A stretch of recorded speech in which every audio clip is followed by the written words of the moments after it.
See. Can you hear me? Yeah, I think so, right? So I hope everybody's back because I have two announcements. The first, someone lost a mobile. Is a Huawei.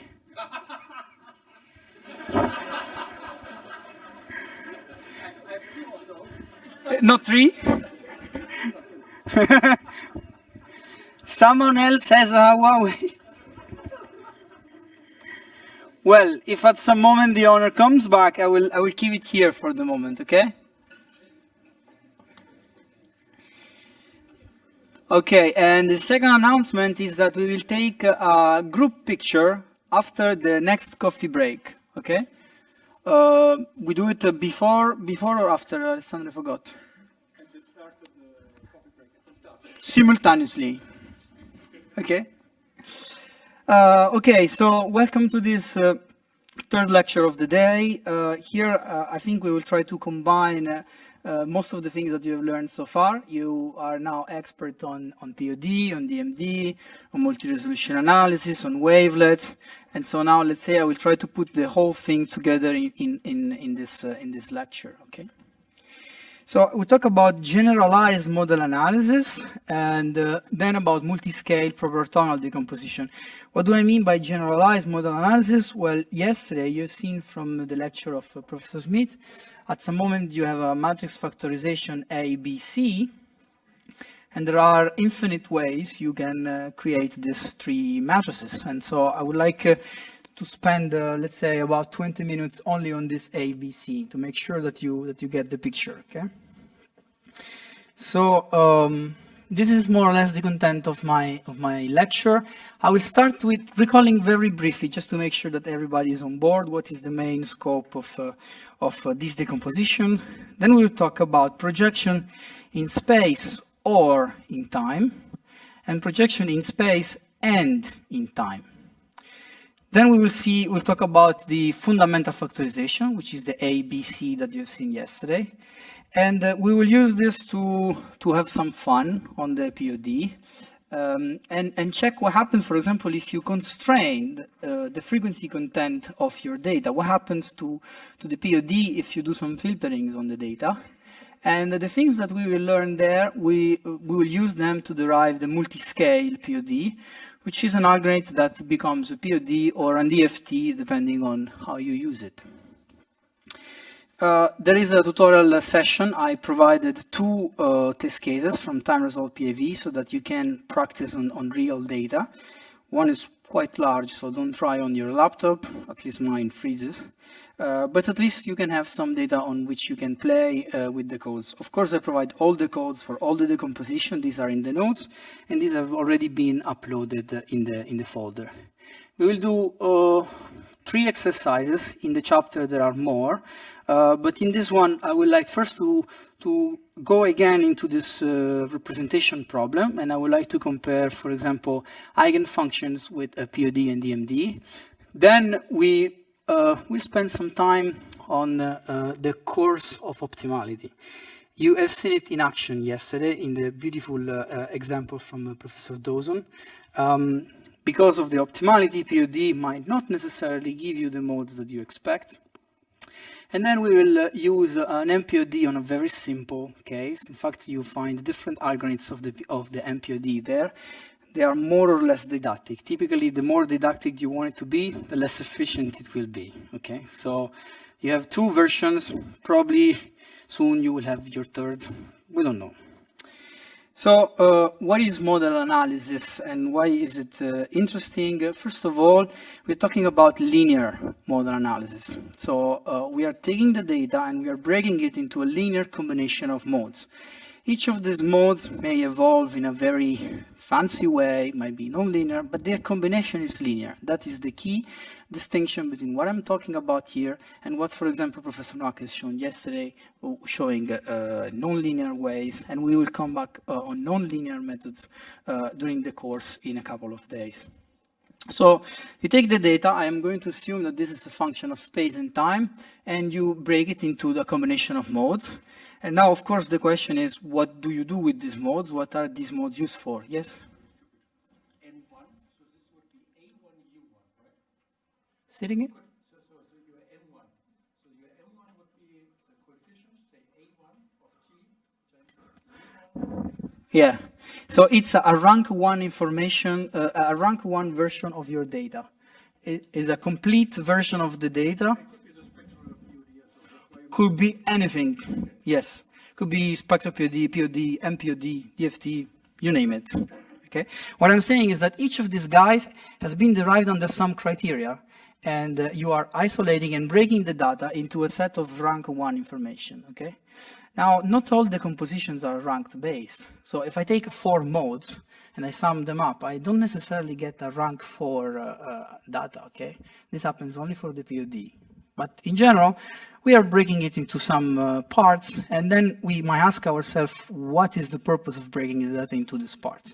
So you have 3 main, let's say, application, and depending on the one that you use, you enter into different fields. So for example, one is, let's say, pattern recognition. Well, I should remove classification because the implication is a bit less obvious. But you might ask yourself whether some of these modes represent a coherent structure in your data. And the definition of coherent structure, as you've seen yesterday, is not so obvious. It really depends on the decomposition that you're using. But maybe some of this guy describes the physics and the problem that you have in your data. So here's an example that you will do later. This is one of the tutorials. This is a flow of a time-resolved particle image velocimetry of an impinging jet, and then you use modal analysis to extract, let's say, coherent structure. Let me call them that way, even after the lecture of Professor Jimenez. The other application is, well, compression. Do I really need all these modes? Maybe some of these modes describe feature that you are not interested in, that you want to remove, and then you want to do filters. So you decompose, then you clean it up, you remove some modes, and you take only the summation of the guys that you're looking for. Here's an example on which I worked together with Professor Discrete and Professor Janiro, which is about cleaning PIV images. So here we use the POD on a set of grayscale images. You know that PIV images are composed of a lot of particles moving on. They are quite random, but it can happen. That's the things that you want. But it can happen that you have some reflections that can be time dependent, that can have some strange nature, and they are distributed in space. So you can show that there are POD modes that can be associated to PIV particles and POD modes that are mostly related to background. And so you can keep only the ones for the particles, and you construct a very powerful filter that cannot be constructed using frequency methods.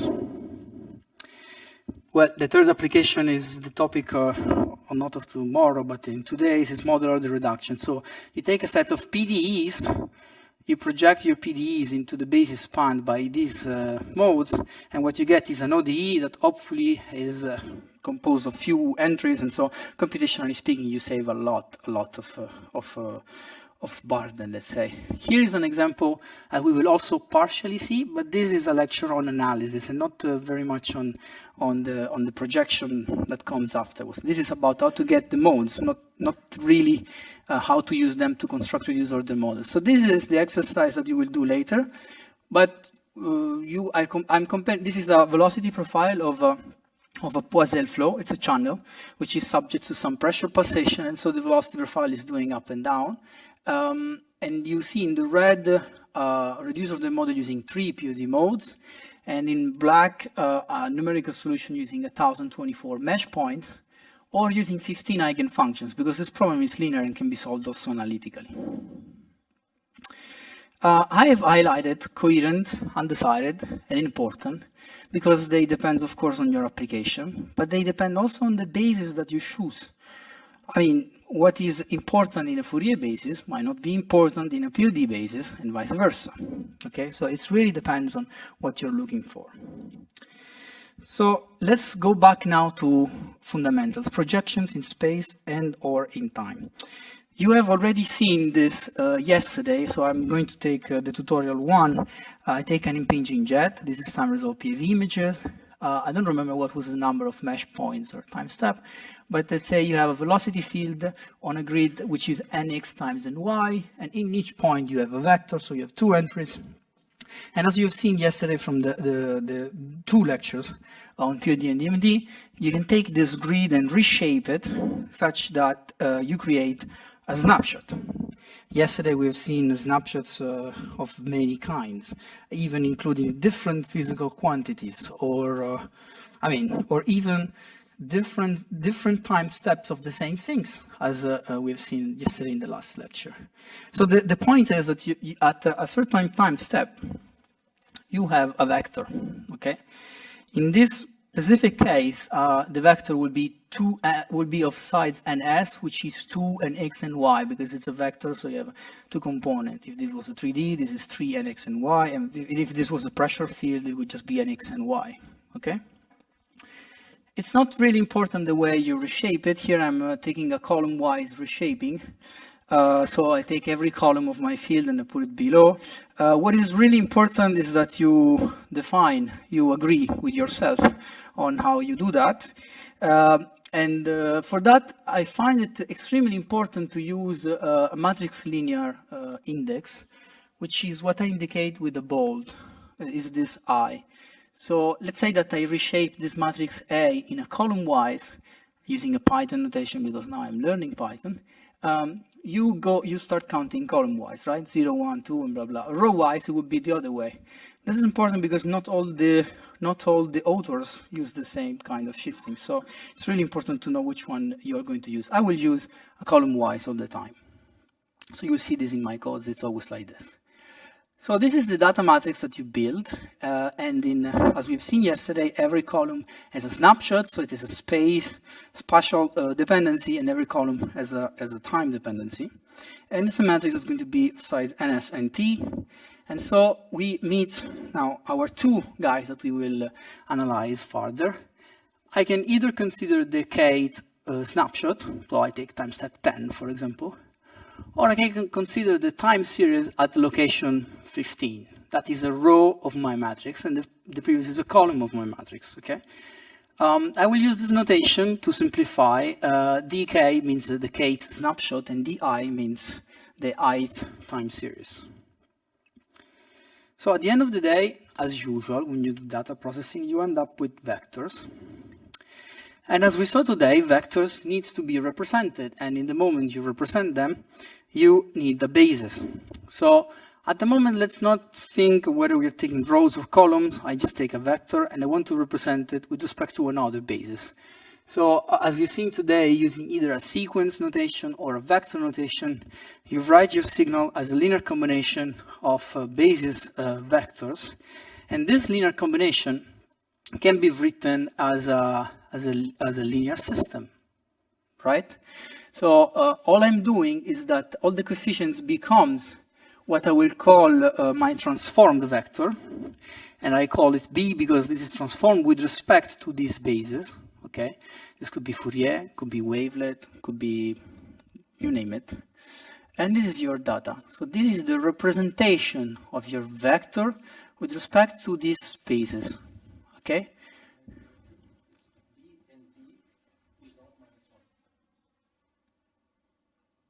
You mean this? It depends if you start counting from 0 or from 1. This, I need the -1 here. Sorry, thanks. Can you write it down? Because we forget. So now the point is, you typically have this guy, and you have these guys because you've decided this could be Fourier, could be wavelet, could be whatever you want, and you want to compute these ones.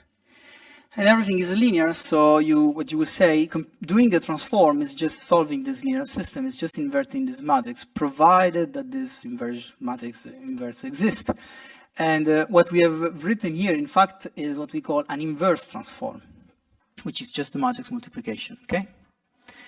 So notice that this matrix might not be a square matrix. So I might choose a number of basis element which is not the same as the number of elements that I have in my vector. You've seen that today that a vector defined in terms of a delta functions, of a Cartesian function, is just a vector defined with respect to a basis, which is orthogonal, by the way. And here we are going to represent the vector into another basis.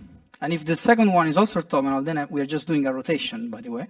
But the point is that we are just projecting from one vector space onto another vector space.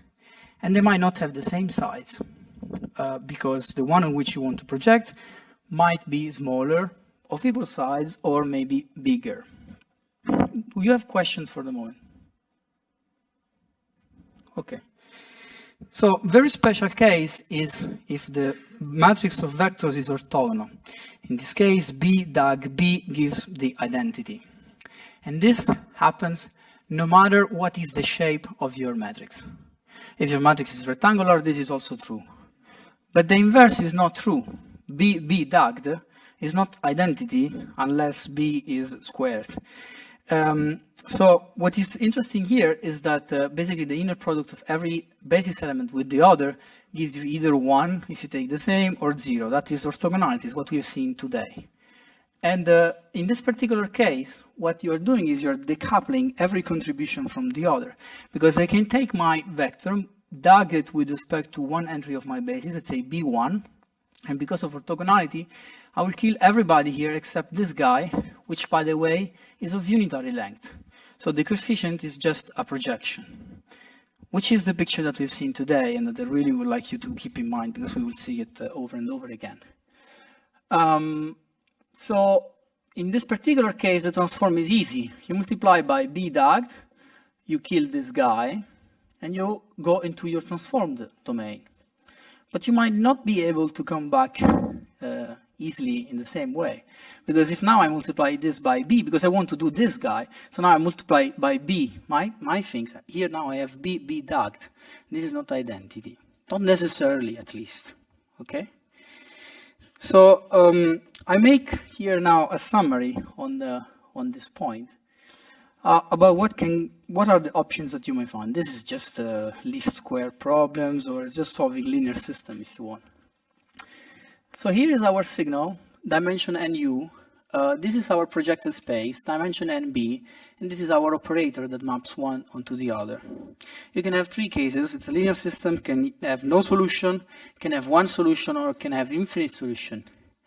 No solution is what happens when you do reduced order modeling. Because in reduced order modeling, typically, you want this guy to be much smaller than that.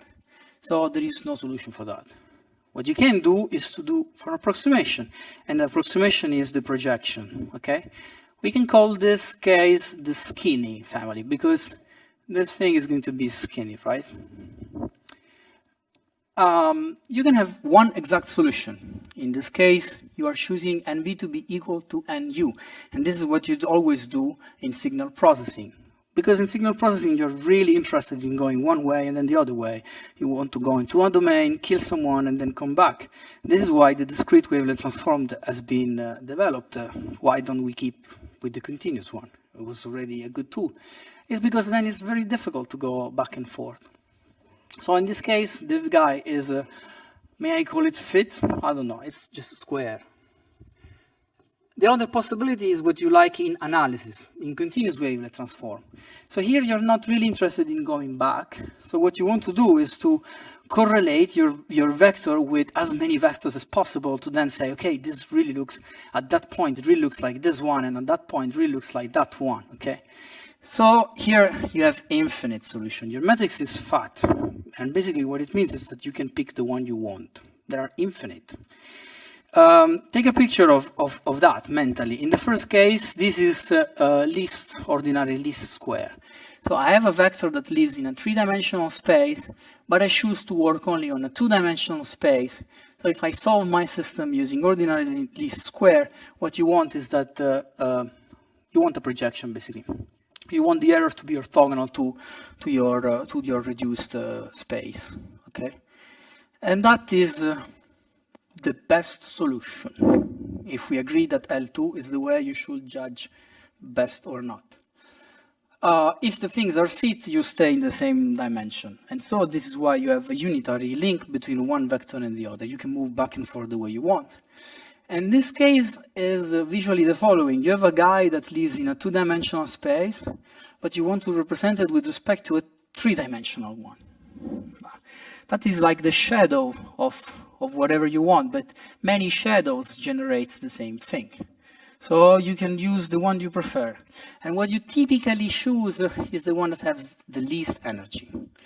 And this is also a reversible process. So I can invert continuous Wavelet transform using this trick. Well, we can discuss we can discuss about that. So in this lecture, I will focus on the first two guys. You can get to this from here easily. I just assume that how do you go from this to this? I was supposed to try it somewhere, but I may not there. The invert of this will just be B invert times this guy invert. So this will kill this, and so you get to B inverse, right? Very easy to see that.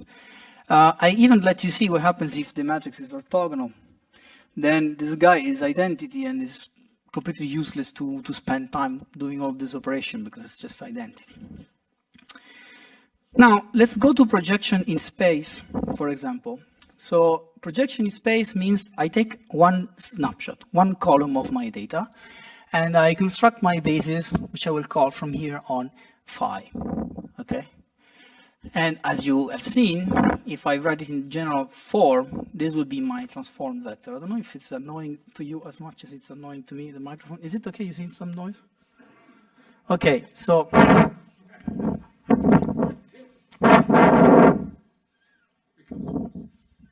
is it because I'm breathing? I should stop breathing.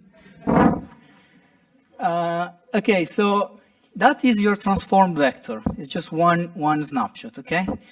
But the beauty of columns is that you can apply your operator, your matrix multiplication, to all the columns independently. So you might ask yourself, can I project all my data in one shot with a single operation? And the answer is yes. You will just have to do whatever you're doing here to all the columns. And now what I obtain is a matrix in which in every column I have the transformed columns, transformed in space, right? So this would be, let's say, the Fourier transform of my first snapshot. This is the Fourier transform of the last, etc. If I'm using Fourier, for instance, okay? Good. And how about the temporal one? Well, it's the same, but if you're lazy enough, since you have rows, you put a transpose. Now these are columns. You do everything exactly the same, and then at the end you transpose it back. So I don't have to introduce your new stuff, okay? And what you get is that, well, you get exactly the same thing, but now these columns are the transformed rows. You agree? The transformed time sequences, okay? So that was projection in space or in time. How about projection in space and in time? Of course, you can do exactly the same thing. The order doesn't really matter. It's a linear transform. And the classical example is the 2D Fourier transform. So here I take for the space, for the column basis, some harmonics, and for the row basis, other harmonics. It's an orthogonal basis, so no need to compute these guys. And if you build your frequencies from 0 to 1, it's also symmetric. So it means that transposition has no effect. And this becomes extremely simple. This is a 2D Fourier pair. Okay, it's a 2D discrete transform. Okay. Now, what does it mean here when I write a transform like that? If I look, for example, at an off-diagonal term of this transformed matrix. For example, if I take M3 and N4, that entry is going to tell us the interaction. What did I say, 3 and 4? The interaction of the third column element, the third basis element of the column with the fourth basis element of the rows. Okay, so this requires a double summation, which is excellent for analysis. If you want to do analysis, you really want to see in how many possible ways you can combine the things. But if you want to do compression, that's not the best way of doing things, and you want to decouple things, not to let them interact. Which take us to the fundamental factorization. The fundamental factorization is simply saying, okay, I want this guy to be diagonal.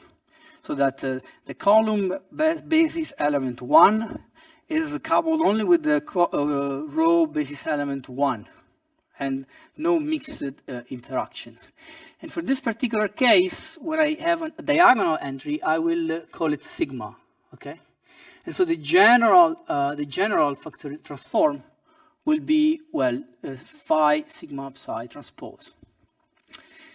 Another constraint that typically you add in order to have now these guys being representative of the contribution of each mode is to ask that the basis element have a unitary length. Okay, they might not be orthogonal, but at least they should have unitary length. Okay, and to compute length, it depends a lot on how you compute the inner product. And Professor Dawson showed us yesterday how to do that. You have weighted the matrices if your grid is not Cartesian. Here I'm assuming that everything is Cartesian, right? Otherwise, you have to do what Professor Dawson has showed you yesterday. So at the end of the day, you fix this constraint of diagonality, and here is your decomposition. Okay, you have some coefficients. Another typo. Bernd, can you type down this? Sorry. You have a spatial structure which provides a basis for your snapshots. So every snapshot can be written as a linear combination of this guy, and every time series can be written as a linear combination of these guys. And at the end, it means that every mode is an outer product between two vectors and then a scalar that tells you how important that guy is. How many please? Yes, which one?